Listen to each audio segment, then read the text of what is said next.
Hello students.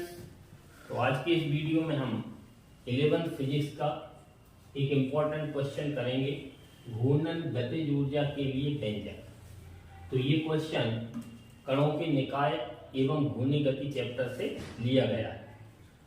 तो घूर्णन गतिज ऊर्जा, इसका मतलब ये है कोई पिंड घूर्णन गति कर रहा है। तो इसके लिए हम एक डायग्राम बनाएंगे।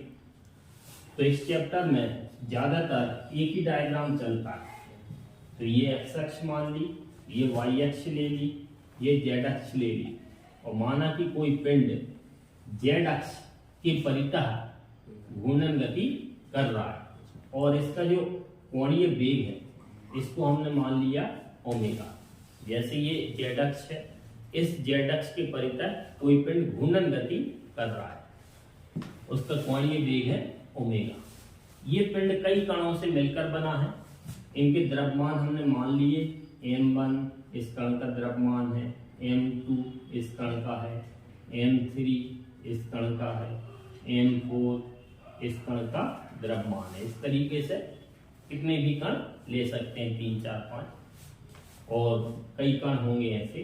तो इन कणों के द्रव्यमान घूर्णन अक्ष, इन कणों के घूर्णन अक्ष से लंबवत दूरियां मान ली r1, r2, r3, r4। तो इन कणों की घूर्णन अक्ष से लंबवत दूरियां हैं r1, r2, r3, r4। इसी प्रकार से बाकी के होंगे। अब हमें घूर्णन गतिज ऊर्जा निकालना है। तो घूर्णन गति में एक बात हमें ध्यान रखना है कि जब भी कोई पिंड किसी अक्ष के परितः घूर्णन गति कर रहा हो तब उन सभी कणों के कोणीय वेग समान होते हैं, लेकिन रेखीय वेग हर कण के लिए अलग अलग होता है। तो इसका मतलब ये हुआ m1, m2, m3, m4 इन सभी कणों के लिए कोणीय वेग समान होगा, लेकिन रेखीय वेग अलग अलग होगा।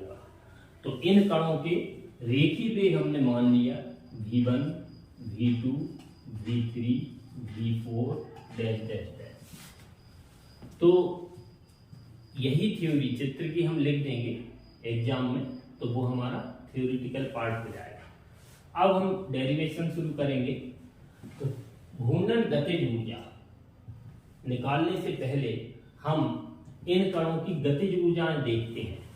तो m1 जो द्रव्यमान वाला कण है उसकी गतिज ऊर्जा का फॉर्मूला बनेगा 1/2 m1 v1 स्क्वायर, क्योंकि गतिज ऊर्जा का सूत्र होता है 1/2 mv स्क्वायर। तो अभी हम इस कण की गतिज ऊर्जा की बात करेंगे कि ये बनेगा। तो इसी प्रकार से बाकी का बनेगा।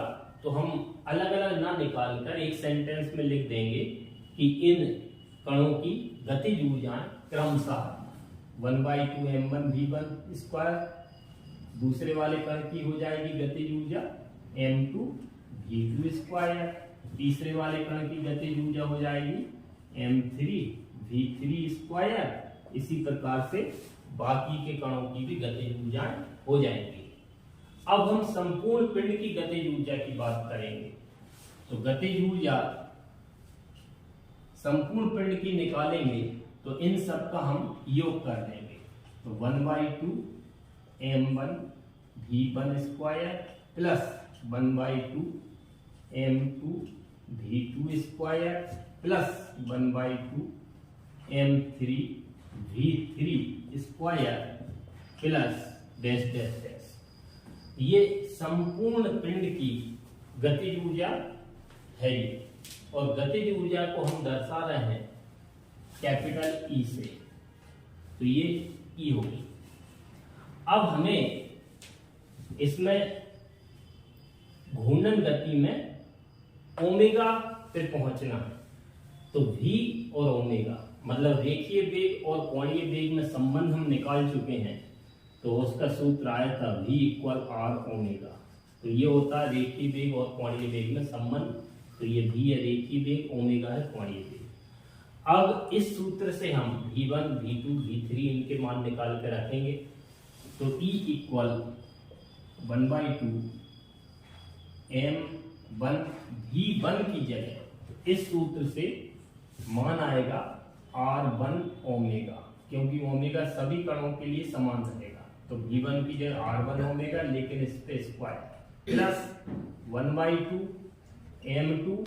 अब V2 का मान रखेंगे तो ये आएगा R2 ओमेगा, फिर इस पे स्क्वायर आएगा, प्लस 1/2 M3 और V3 का मान रखेंगे तो R3 omega square, plus dash dash dash dash कर देंगे।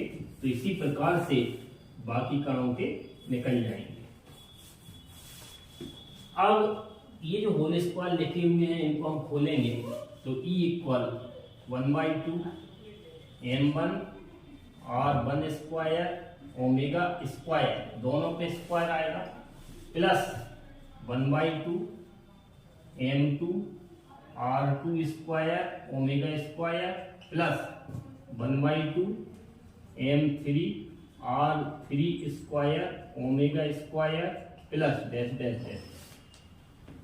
अब इन सब में हम ये देखेंगे कि कॉमन क्या क्या मिल रहा है। तो E इक्वल कॉमन मिलेगा 1/2 सब में है और ओमेगा सब में है, तो 1/2 ओमेगा स्क्वायर कॉमन मिलेगा। तो ब्रैकेट में बचेगा M1 R1 square, M1 R1 square, plus इधर बचेगा अपना M2 R2 स्क्वायर, प्लस इधर बचेगा M3 R3 square, plus dash dash dash. ये जो ब्रैकेट आया है इसमें योग हो रहा है MR स्क्वायर का, तो इस पूरे ब्रैकेट की जगह हम लिख सकते हैं E equal 1/2 omega square sigma.